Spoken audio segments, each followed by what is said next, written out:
What up, y'all? Hopefully it's working.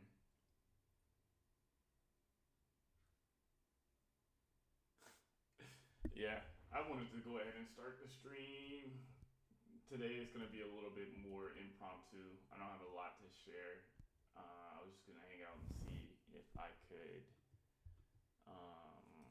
answer some questions, maybe show you a little bit of the new stuff that I'm working on. There it is.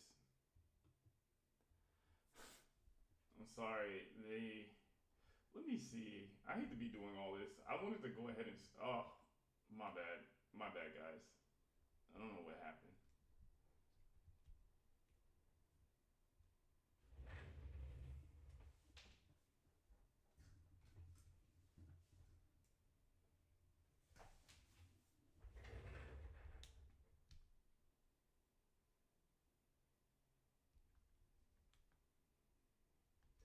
And then it gets worse. Look at this. There we go. All right, this looks a bit normal.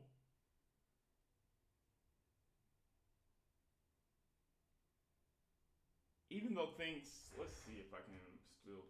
Oh no, I don't like that.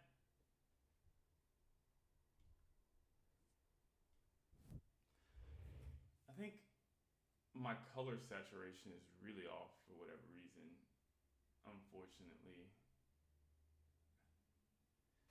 And let me do one more thing. Probably, I don't know if it matters. I downgraded my internet, guys. Let's do one more thing.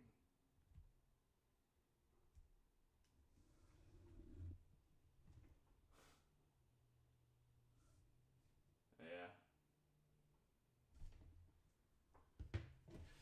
Ah.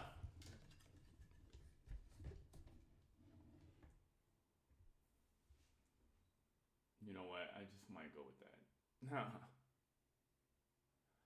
All right. Yeah, I am. And look at those edges on the side. Ah.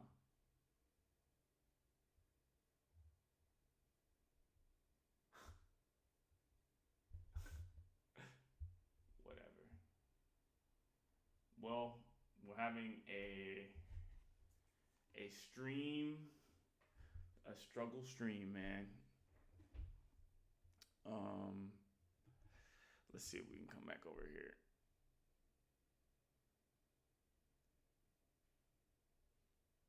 Yeah, nobody's here yet, which is cool. All right, I wanted to. I think maybe some of you guys have might be interested about how my project on the multi-agent distort bot went, and I guess to do that, I should probably. And I already know it's gonna be broken. Yeah, that's what I thought was gonna happen. Um, I didn't tell you to do that. It's funny how like there we go. That's one, and let's make one more. It's funny how this thing OBS will just come along and it will. Oh, we got somebody in the chat. What's up? Let me just go ahead and say that. All right, so just hanging out, guys, today. But let's. Oh, don't want to show you too much. Let's pull up a Scala draw. And where's my face? Give me one sec. I'm sorry that things are. Ugh. Testing visible background voice. How the hell do I not have my face in there? Give me one sec, guys. I have something called the main camera, and it's not face and prompter.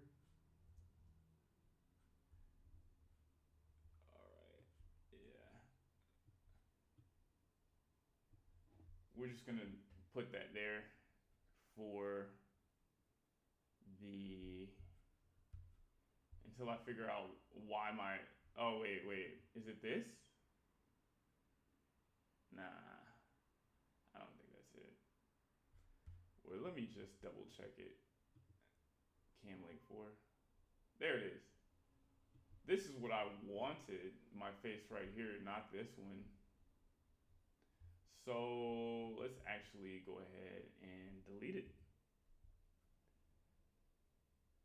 Delete. How do we delete it?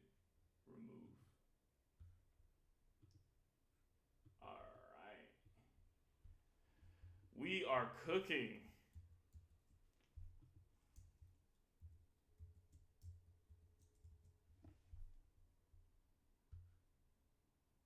Man. Oh, we got 2 people in here. Cool. Let's go back. All right, guys. So I was creating a multi-agentic Discord bot, and it actually went in some ways better than I thought. I was able to get the voice agent to work, and the code is all on GitHub if you want to see that. But here's the problem with multi-agentic systems, right? Let's assume that you guys, how do I do this? So I had, let's pull out, or yeah, let's just say I had in Ghostwriter, and I'll put the text here. This was Ghostwriter. It had damn near 6. Well, okay, I have to redo this a lot of times, but let's just pretend that we have some. No, I want that. Why is it making me Okay, there we go. So let's say we had the critic agent.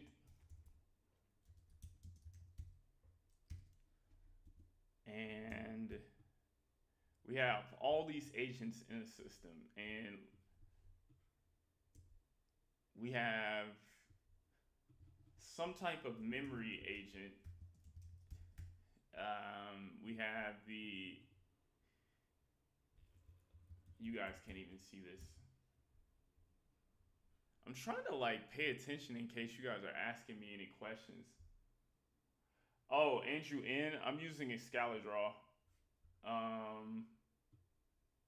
My bad. Let me see if I can get my chat in my OBS real quick. Because I do want to, talk to you guys and be a good live streamer. Or be a decent live streamer, right? One sec. I'm going to add the chat. Can you guys hear me, by the way? Let me double check my sounds. Hello? Okay, yeah, everything is looking good, man. So let me go back here, and I'm gonna put my embedded chat. We got the link. All right, and we're gonna come back here, and we're gonna come back here. We're gonna say docs, custom docs. We're gonna add this. And we're gonna apply. What the? Come on, man.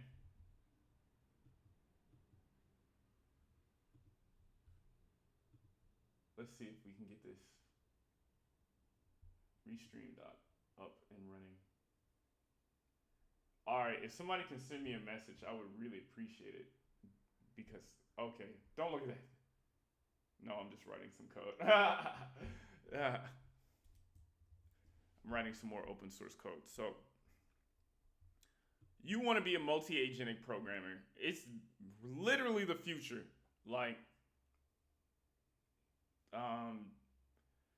because, yeah, it's just like, I don't know if you guys understand this, but ChatGPT is already really powerful. It could do a lot of things. The only reason why it's not being used is that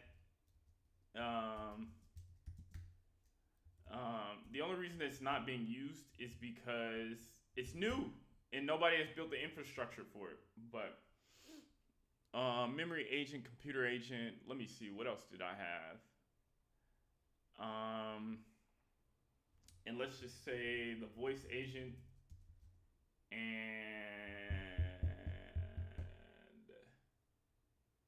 what else? Let's just say these are my 4 agents for now, right? So I originally came up with this and maybe I think one DM agent, but I realized that was kind of silly. So I think what I've learned is that you want agents when you want to like dynamic behavior, and I just didn't have it. So why do I need a critic agent?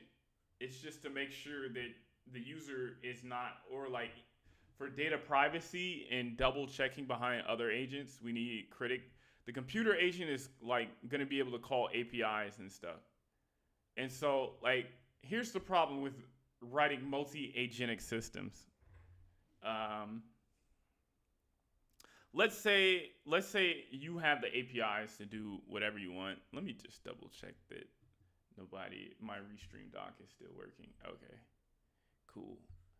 So let me tell you. So what if I told you right now, write me an API such that, write me a workflow for these agents such that the user could order something from DoorDash if they speak to the voice agent. So you might say something like, hey, all right, sounds easy enough, right? If the user talks about ordering from let me see. How do I write this?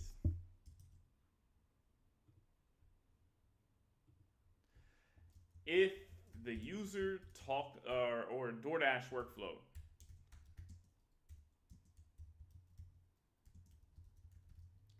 So if the user talks to the voice agent and says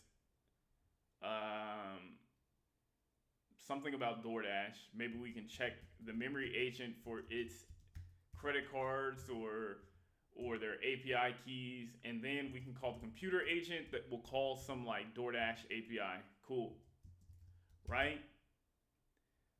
But what if the user says that I don't know. Oh yeah, the last agent that I was thinking of is the web search agent. That's what it is.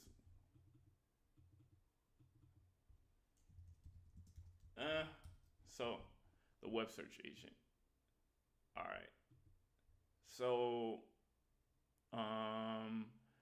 what if the user says something like, "Hey, like, can you find me something new to eat?" And so you're like, "All right, if the user wants that,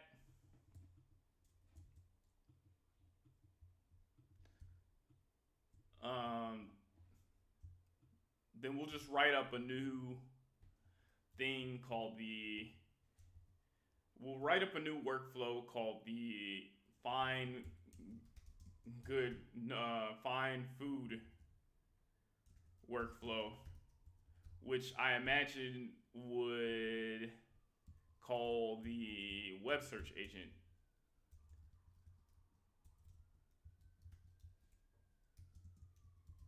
But here's where things get weird, right?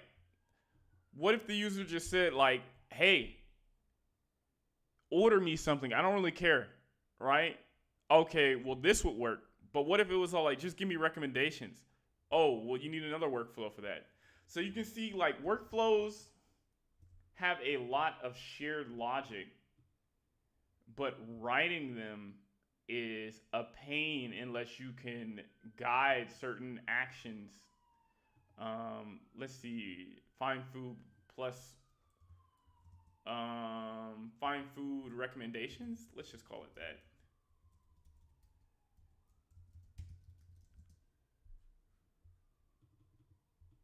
Web search agent. Then you might want to pass that off into the memory agent, the critic agent before passing off into the memory agent. And so you're like, damn, like, these workflows can become super dynamic. Like you just don't know. The user could literally say something that you've never seen before, and some engineer has to wake up and try to write some code that covers that situation, which is not scalable for engineers. So I guess the main problem about this type of coding is that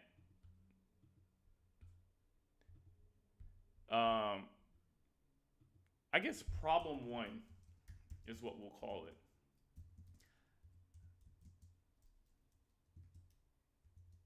How do you write code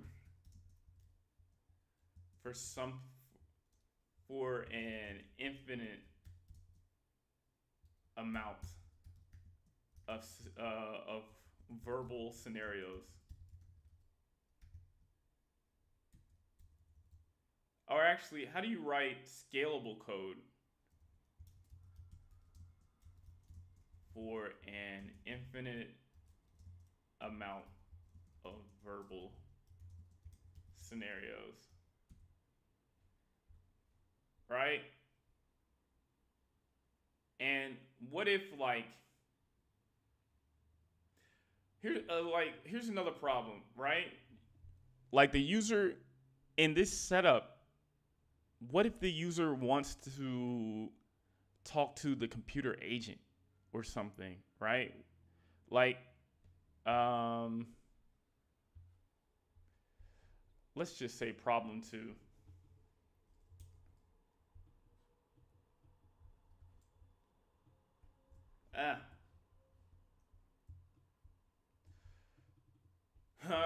Problem two.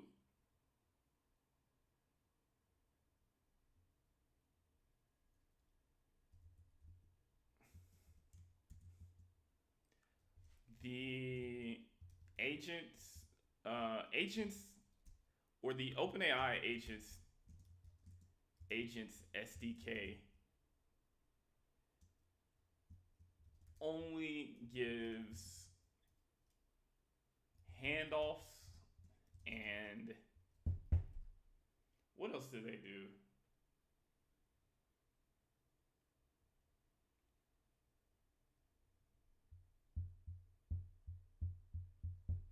And tools. I think I might be missing something. Handoffs, tools,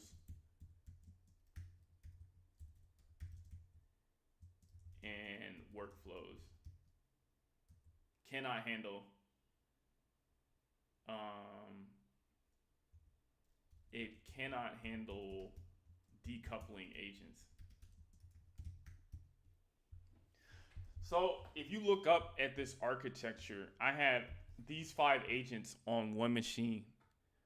But what if people need a whole bunch of voice agents and they don't need a lot of web search agents? Ideally, you would want, when we talk about scaling systems at to millions of customers, we have to have modular systems that are decoupled.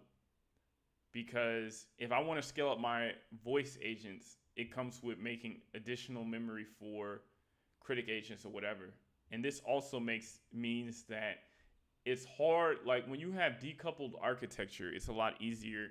Let me see, why am I bending over like this? I'm gonna do some great posture. But like when you have decoupled architecture, and let me change that. All right, when you have decoupled architecture, it's a lot easier to scale systems and onboard people, right? Maybe you have a whole team working on voice agents. They can figure out like, hey, is the user mad? Are they pissed off? Like, and if they are pissed off, why don't we, I don't know. Why don't we make the critic agent like extra hyper conscious of what is being said and recorded to memory? Like, yeah. So it's like, let me just say, um, this is not scalable. I'll just put that. This is not scalable. Posture, lint, rent. Nah, curl everything, curl web, curl the back. Right. Posture isn't important. Yes, it is. It is important, my guy. Good to see you in here. So yeah, it's like when you have this, it's hard to scale it. Like I could make you a great demo with multi-agentic architectures for you to like get your DoorDash API, but it wouldn't scale. You know, what's the point of making an app that somebody likes if you can't make money off of it? It's like having, I don't know, a Bugatti that always breaks and you can't afford to fix it. It's like, it's worthless. What other things, right?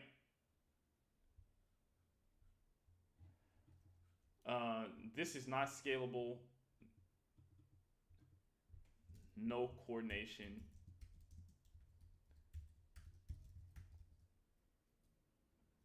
No coordination for decoupled agents on different machines. What else? OpenAI agents. That's the only. All right. And yeah, we want to. I guess these are the two problems I ran into. Like dynamic workflows is a pain in the, or writing. Like writing workflows kind of just sucks. It really does. But they do have the MCP. Some of this is solved by the MCP protocol, but it's a mess. Or I don't know. Like, so if you guys don't know what the MCP protocol is, and perhaps I should tell you, Web3 agents. Yeah. I don't know. But yeah, let me talk about the dreams, right? Like in the future, like dreams. In the future, there will be agentic towns. Agents collaborating and dynamically interacting with the user. So imagine this. Imagine you can get on the phone with Google's agentic town and you can say something like, hey, plan out how to my road trip from Seattle to Toronto, Canada, or some shit. You know, give me the best restaurants along the way. Also, you know, help me understand the equipment that I need to bring, right? Give me an email of everything on Amazon that you think would be worthy for me to get. And then you end the phone, and then it just happens seamlessly. Maybe in like 15 minutes, they've done all the research, they figured it out, and you don't have to even think, right? Imagine, I don't know. Like, imagine a doctor being able to call and get lab results back fast from different organizations because they have agentic systems collaborating together, all for your needs. And so agentic towns would tremendously fix or bring about productivity, as well as perhaps okay, maybe let me talk about the nightmares. The future will, oh my god, let me make it bigger for you guys. The future will also have agentic pirate towns.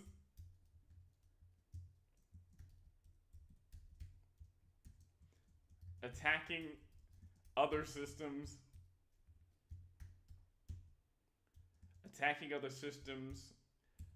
Manipulating human beings.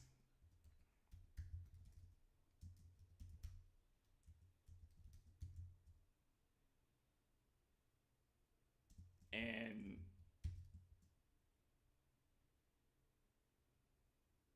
spreading misinformation.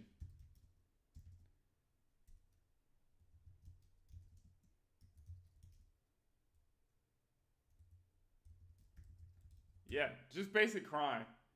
And so, if you can imagine, I'm not even going to say what country. I was just going to say we always have those calls from people that are trying to scam us. Imagine if they had a whole team of people scamming you. Like they have databases or information on all the best manipulation tactics. And they have voice agents like Sesame that sound like real human beings.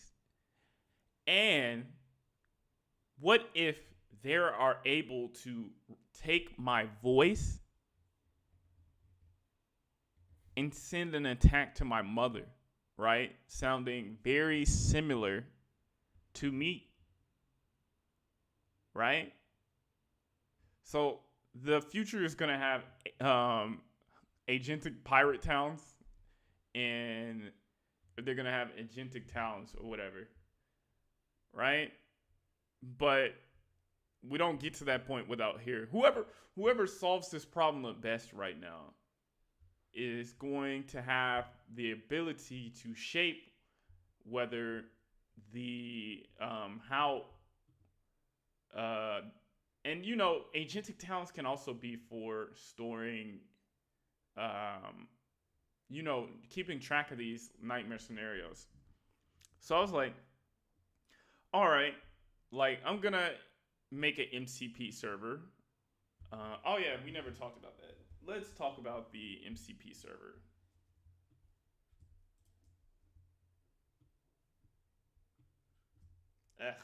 All right. So we have MCP server. What is it? Well, it stands for Model Context Protocol, and it's basically a way for an agent to call a server and receive functions that it can call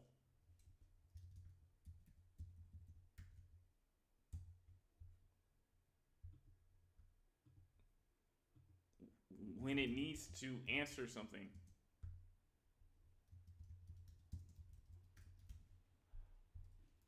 So yeah, all right. So we have this MPC server, and you can imagine like, what if I had an API for getting the current price of Ethereum, right? Or getting some blockchain data. If I hook it up to my LLM, and now I say something like, "Hey, can you give me the current price of Ethereum?" It'll know like, "Hey, this is probably a good time where I need to call that function on that MCP server." It calls the function, it gets the data, and it puts it out like it needs to, spreads it out like it needs to. So an MCP server is the perfect thing for multi-agentic applications. Um, Having a centralized server. So if I had a memory agent, I would have, or let's say I had some MCP server right now. In MCP servers, let's see. I don't even know how to fucking. Excuse me, our language. Shouldn't talk like that. All right. So let's see if I can. All right. Cool. All right. So let's say I had some MCP server. Like basically, it could kind of tell my like tools like, hey, I could like add APIs for these different dynamic workflows, right? But still, it leaves a lot to be desired, and it's just a protocol, right? Nobody is very unopinionated on what that MCP server is going to do for you. It could be a centralized, it could be whatever you want. Okay, cool. All the MCP server protocol says is when we call that server, it should be able to tell us, it should be able to give us contracts. How long is this API going to take to run? Why do I need to call that API? And then all these servers can just hook up into it and it'll know. Okay, cool. We're good. So I came upon the question, how do I make a MCP server that makes writing multi-agentic systems a lot more fun, right? And so I have the next project that I'm working on is it's an MCP server for registering different hosts. So let's talk about let me see if I could just get all of this and move that over here. It looks like, all right, so let's talk about how I would like things to go, right? So I'm building, and let's say, and we'll bring it over here. I'm building an MCP server called Beamtracks. Beamtracks.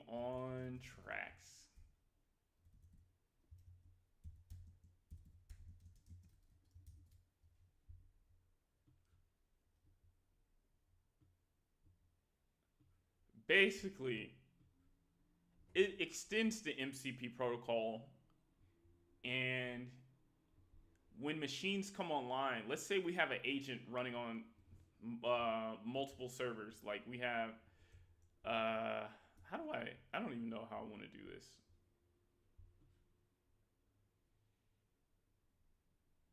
If I can I put this in the back somehow?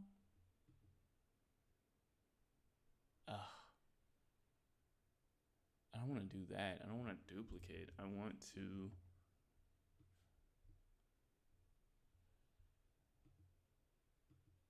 Can I not do that? All right. Whatever.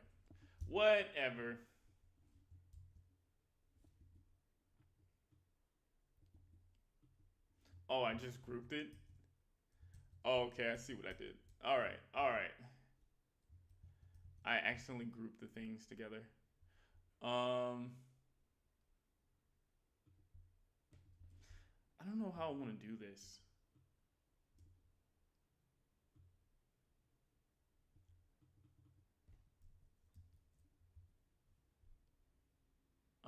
We'll just say it like that. And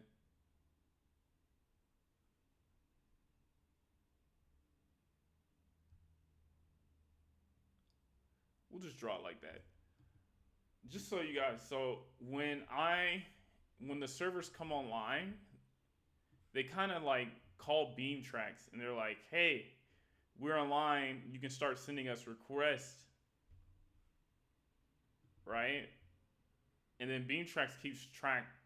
And when it sends like its configurations. It says something like, "Hey, no, I don't like that. Get out of here. I don't want that." All right, let's do that. So configurations, like the the tools, like it just says, "Hey, here are the tools that people can call," right? And here are the tools that I want to be subscribed to with other agents. So it says something like, "Hey, agents, subscribe to other tool calls. Here are all the WebSockets calls that I want to have the potential of answering, right? So it says something like this. It says, hey, here's all the tools that I'm responsible for. If another agent needs to call one of these tools, like, route it to me. And so all these systems, let me see if I can I, yeah, all right. And there, and yeah, we'll just hook that into there. And I don't know. So we have the memory agent. They all just call this centralized Beam server.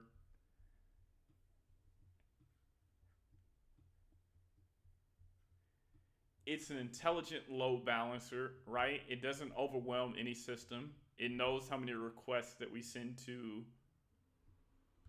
a system.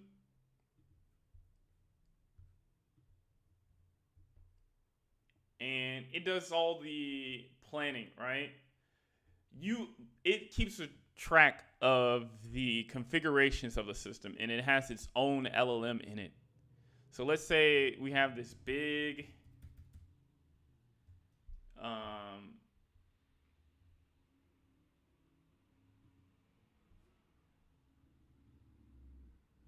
Beamtracks configs,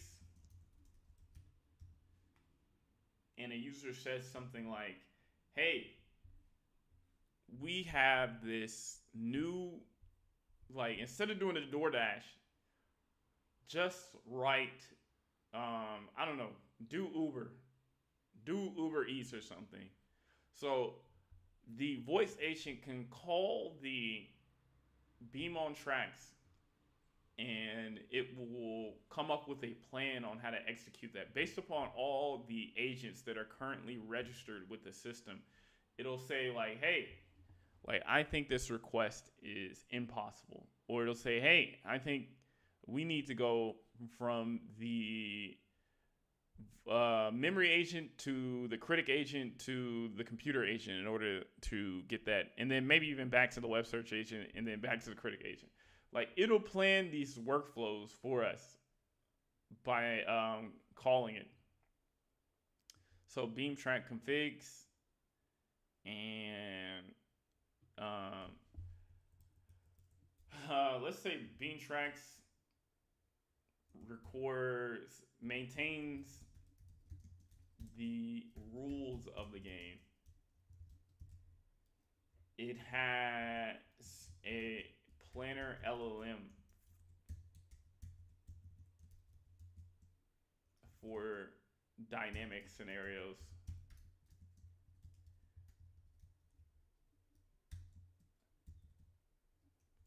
Agent servers can set dependencies, tools, and WebSocket reservations.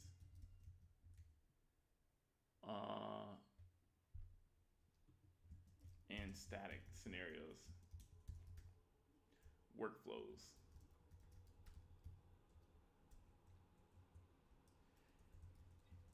It maintains whether a system is online or not. So you can see how the system could be extremely powerful when it comes to answering a plethora of different situations. Let me just double check that.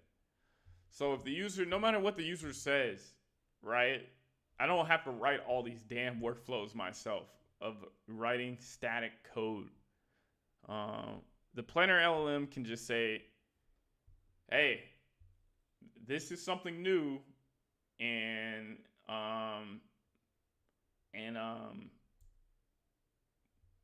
I'll come up with a plan and see if it's possible and route it through all the agents.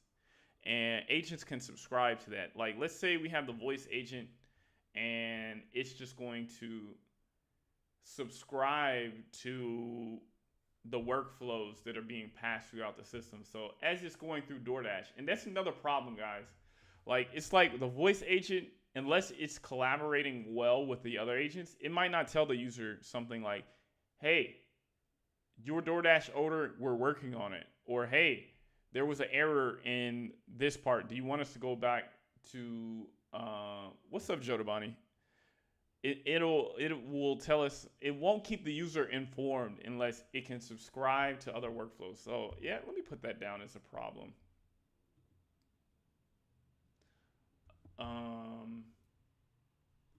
I'll just put it here.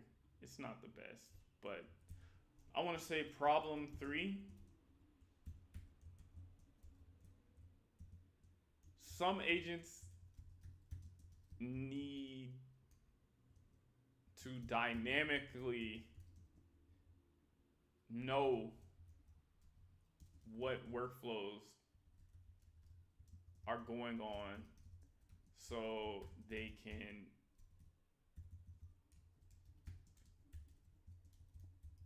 respond to the user or something. I don't know. Respond to the user or something. There's a lot of applications for that.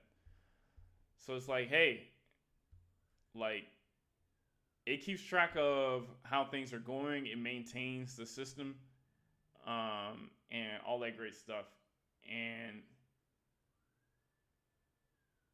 using something like to solve a problem you were describing, Zeke uses. Yeah, you're right. You're already getting into the issue of what I'm talking about. So, endpoint brings up a good question, right? There's this concept called the actor framework, which is, how do I explain it? Let's just say, so it's called Beamtracks because it's going to be built in Elixir and Gleam. And Elixir is, both Elixir and Gleam are built upon the OTP framework, which is built upon actors. So an actor is basically like a process living on your system somewhere that you can, let's describe that. So what is the actor framework?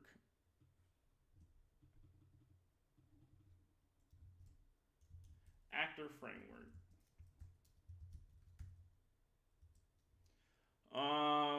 Basically, processes are isolated. If you don't know what a process is, let's just say it's a thread.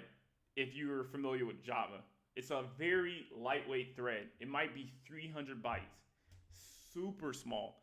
Threads can be quite heavy, and they might have, processes. It can get super complicated, but in the understanding of the actor model, who is this dude? Let me just ban this dude real quick in the chat on Twitch. I think he's trying to spam my users or some shit. Let me just ban this guy real quick.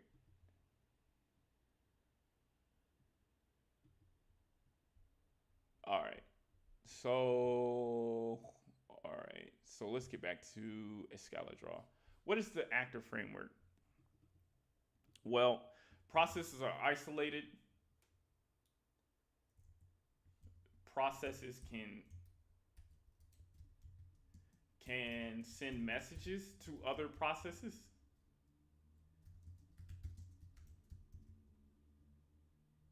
And if something, obviously messages are handled,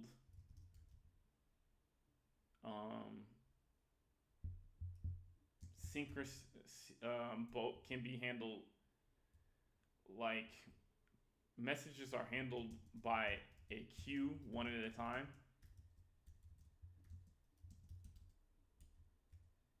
And then what else was I gonna say? Process consent. If the process crashes, it's isolated. So yeah, that's kind of the actor framework. And so, um, I know it sounds, you might not be connecting why this code is so amazing. So most systems tend to break. Like if you think about C++ or C, they have one thread, one daemon thread that's running all the time. If the code has like a null pointer error, it breaks the entire system. And so when I was working at Twitch, I remember some people had to wake up at like 1 a.m. in the morning to start coding because they were working on a Go service and it had a null pointer error and the whole thing went down. And so that's what happens when you have everything tightly coupled. So in systems like Elixir, let's say something crashes, it doesn't take down the whole system. The process just crashes. And so what that means is you get to stay in the bed. No, but obviously you can obviously if you write some code that just crashes all the processes all the time, that could be bad. But yeah, Elixir, how do they accomplish this? Like when you have actors and you're writing multi-threaded code, you have to worry about race conditions, right? What if, I don't know, a thread, you're working on a bank account and a thread tries to write some, withdraw some money while somebody is trying to add some money. It could turn out to be illegal, even though if the transactions were in the right order, it could actually work. So that's what happens with multi-threaded code. It breaks. It's super complicated. And so there's frameworks like the Beam VM that sit up and say, hey, everything is immutable. You cannot change data, right? If data is written, then you're not updating it. You have to just make a new piece of data with the information that you need. So if you had, I don't know, so if you had something like Rami is 29 in memory, you cannot change that Rami is 29.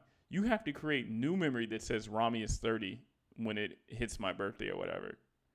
And so that kind of stops us from having these race conditions of something being updated because we're just passing new memory. It's not efficient, right? Elixir, Erlang is not the system for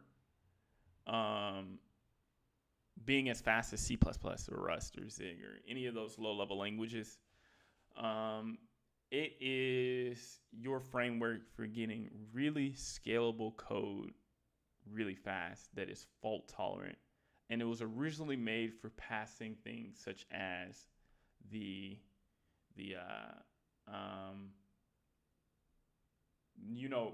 calls. Like if somebody has to call another human being, you don't want that system. You don't want somebody calling a system and it breaks something, crashing the entire system, because calls are extremely important, right? Somebody might be calling somebody because it's an emergency, and then like I don't know, maybe there's a storm, and so everybody starts calling each other. So it's built for burst traffic like that. You just don't know. Like maybe one day people don't call each other, and then the next day they're calling like crazy. So it's built for burst traffic. It's built for scalability, and you see companies like Discord use it, and Discord and WhatsApp, which are heavily messaging systems, needing that fault tolerance.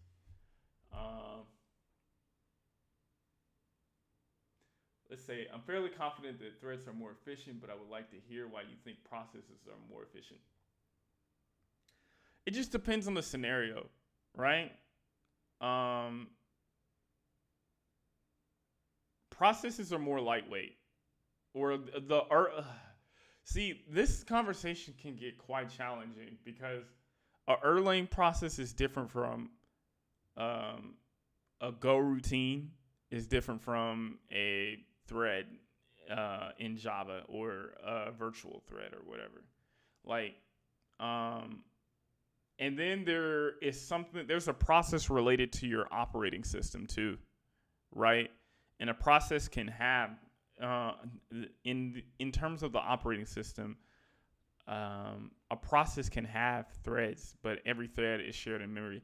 So I'm not saying that like processes are more efficient. Just use the tool for the right job. Obviously, if you're writing operating system code in C, you're gonna need everything. You're gonna need threads and processes. Is my point. But in a language like Elixir or Erlang, there are no threads. There's just processes, and so it's just a different concept. In the Erlang world of processes, it just makes things a lot more fault tolerant. When you write code with threads, it can get really complicated. And then on top of that, there are scenarios in threaded code that can, what is the word? Like when you write multi-threaded code, like sometimes you can write tests, but sometimes rare situations will happen that it's extremely hard to emulate. And so it's like there's a bit of what is the word? Not being safe. And there have been languages like Rust that come along and say like, hey, we're going to be fast and you're going to be fearlessly concurrent as well. But, yeah, I don't know. It still seems like, and then you hear people complain that Rust is a pain in the ass to write, like with 1 hour terms. And so what I'm saying with the After framework and why I enjoy that more than threads is that you're not going to have to spend a year building something in Elixir. You can get really far, really fast with these processes. Although you give up some efficiency and speed in memory management, that's okay because foundational systems are not always written in C. Like when you think about Python, it's used in Instagram. And so it's like using the right tool for the right job is what I'm trying to say. Endpoint. But yes, there are definitely some places where you want threads more than processes.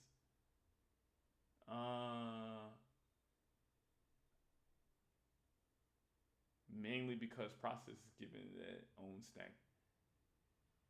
Yeah, endpoint. I think you're thinking about processes in the sense of an operating system in threads, and so process in Erlang is a lot different. But yeah, all right. So I was talking about why I want to build Beamtracks. So Beamtracks is my way of decoupling agents and teaching them to collaborate together when they need to. Because, without getting into the specifics of Elixir and Glean, it's just built for situations like this. I guess that's what I'm probably going to be working on for the next few months. Guys, like when I started, when I started my YouTube career this year, I thought I was just going to make all these videos and everybody was going to love it and all that good shit. But it's like what I've realized is that I am a thought leader in YouTube. And so some of my videos are going to be sleeper hits. Like maybe a year or two down the line, people will be like, oh, multi-agentic is the future. Who's making videos about that? And then they'll see my content. So unfortunately, like I just don't feel like me. Oh wow, I have 5 people in here. Man, maybe we should play a game. Who wants to get on Among Us? Nah. Yeah, but what else? I did want to briefly talk about my taxes. I was trying to do my taxes with my with an LLM, and I don't know if how much of the conversation I do want to show, but let me just take a look at some stuff. Loneliness and sacrifices. Just so you guys know, you can use an LLM for a lot of different things. So how did I go about using an LLM for my taxes? I'll show you guys this much. Let me just change this to shenanigans. All right, and that. All right, so let's take a look at this. So I was using an LLM to do my taxes, man, and it was such a like when I tried to look at my taxes, I thought it was gonna be really easy with the LLM. But here's some things that I like saw. Right, so I was using. Oh my gosh, what the hell? Oh my gosh, I was using two things. I was using Monarch.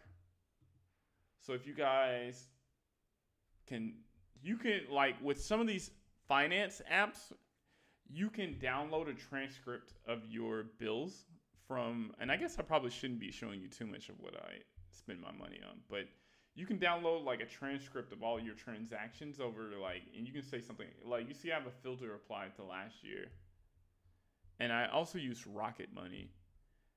But I put that into the LLM and it was all like, hey, we think you can get, and it was giving me crazy numbers sometimes. It was like, and I guess there's no good reason for this, right? It was telling me things like, hey, we think you can get like 130,000 back on your taxes.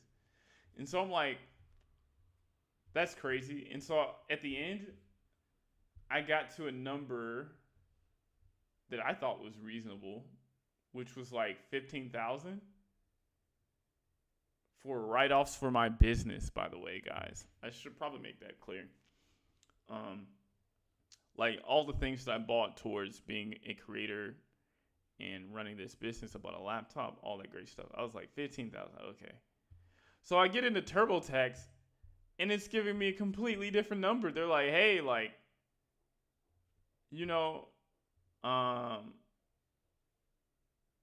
you can't, I know you have these numbers in your head, but actually, like the IRS, we have a certain way of doing things. So I guess I just wanted to tell you guys for review, you know, the LLMs, they may be smart, but they are only as smart as what the creators have specialized them to do. And so I can tell the LLMs are extremely smart when it comes to writing code, but they are terrible at some tasks. Like this was subpar, and I was using ChatGPT 4.5, and it was such a pain in the ass. Like these systems, and I guess what I'm trying to tell you is these systems are not smart. They're just really good at memorizing patterns. But yeah, whatever. It's fine. And then, I don't know. I do want to look at Llama for Scouts. I don't know if there's a place where you can play around with these LLMs. Can I play around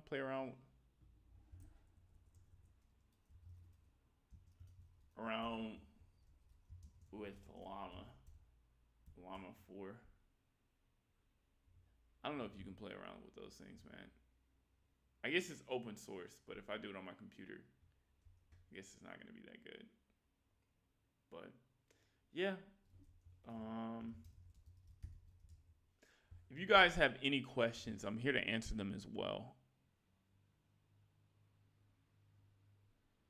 But yeah, that's all I have for you guys today. Oh yeah, back on what I was saying about my, YouTube channel. Yeah, it just feels like to me, my energy is best served making Beamtracks and talking about agentic systems. I want this to be my specialization for the channel so that I can keep on mentoring the next generation and also have great opportunities myself. I think the future needs to be shaped by ethical people. And I guess when it comes back to this, I was hoping that within this, I wanted a decentralized guardian agent that can make sure that people don't use my system, Beamtracks, for nefarious purposes like harming other people with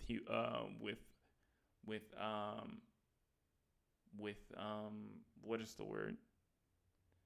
Like, I don't want AI systems. I don't want to write AI systems that are used to kill other human beings or traffic other human beings or manipulate other human beings. But yeah, it's like we need to be thinking about these issues. Like, how do we? I don't know if you guys have saw, but let me just write a note for myself. Ethical system. I don't know if you guys have saw, but Google, they had this oath that they would never make AI systems for weapons, and they just scrubbed it off their site. They didn't announce anything. They just took that oath down, and yeah, I think with these companies that make AI, it's always the temptation to make more money. And so if we have a decentralized guardian agent that can check behind these systems and make sure um, they're not trafficking human beings or being used for nefarious purposes, then yeah, that's what we need in order to provide a safe future for people and humanity. And so I've been looking at some of the things that I've been thinking about is zero knowledge proofs. I don't know if you guys can appreciate that, but ZKP, or I don't know. If you guys have heard of zero knowledge proofs, it's what's used in the blockchain to see if somebody is like tampering or some shit. But basically, a zero knowledge proof is like me telling you, like, let's say me and you, we were trapped in a maze, and there are like many doors around us. Some of those doors, half of the doors will kill you instantly if you walk through them, and the other half of the doors will lead you to an exit. Right?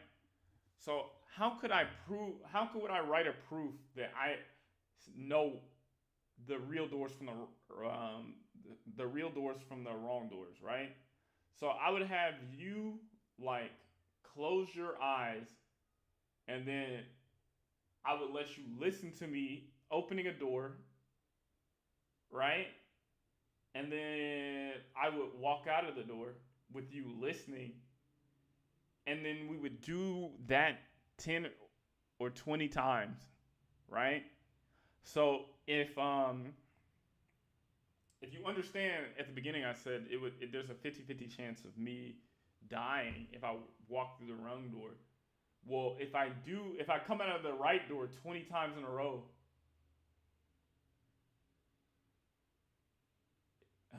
I'm sorry, I was looking at something. But yeah, if I come out of the right door 20 times without dying one time, and you listen to it, you can say, all right, I believe you. Like, what's the problem? If there's a 50-50 chance that you're going to die, what's the probability that you would come out of the right door 20 times? I think if I am correct, it's 0.5 to the 20th. So it'd be something like, yeah. I don't know. I might have to go back and relearn statistics, but it'd be like 0.5 to the 20th that somebody could just guess the right door 20 times in a row. And so that number is insanely low. And so that's the whole point of zero knowledge proofs. It's really complicated, but yeah, I think it's the way that we have ethical systems in the future. But other than that, I guess that's all the things that I've been thinking about and working on. I didn't want to like talk to you guys and be consistent and continue live streaming. In the next month, I am going to. It feels as if the march of time has become a sprint. The apprentice I brought up on a has already. I don't know if you guys heard that, but yeah, I'm a big fan of frramework. But yeah, that's where I'm at. Really appreciate anybody who's been rocking with me from the all my different moments. You know, I am. This journey has been quite tough of being a content creator, and it really means a lot to me that you guys continue to show up and support me. Yeah. Eventually, I'm hoping, when I dreamt about this business, I was just thinking like I was gonna make some money, but yeah, it's way more than that. It's way more than just making money. Um, it's about connecting with people and helping you guys. And I really would like for myself to be a specialist for something that you guys need, like agentic programming, often, as well as ethical AI, a voice for ethical AI systems as well, and helping you automate different things in your business. But yeah, it's a marathon, and I'm running it. It's exhausting. Like last night, I was up doing my taxes all night, and it was a pain, and it was disappointing seeing how these systems are not going to give me credit for some write-offs, but that's life, you know. I think, I don't know, but yep. But other than that, guys, if you want to talk with me, I'm going to be inside of the Discord after I end the live stream. But yeah, unless you guys have any more questions, man, I think I'm gonna end it here.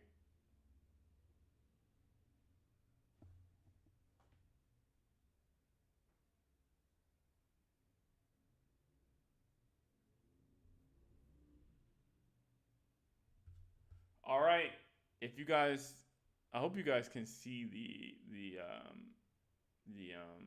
Discord link. If you need the Discord link, say something in the next 30 seconds, or I'm out of here.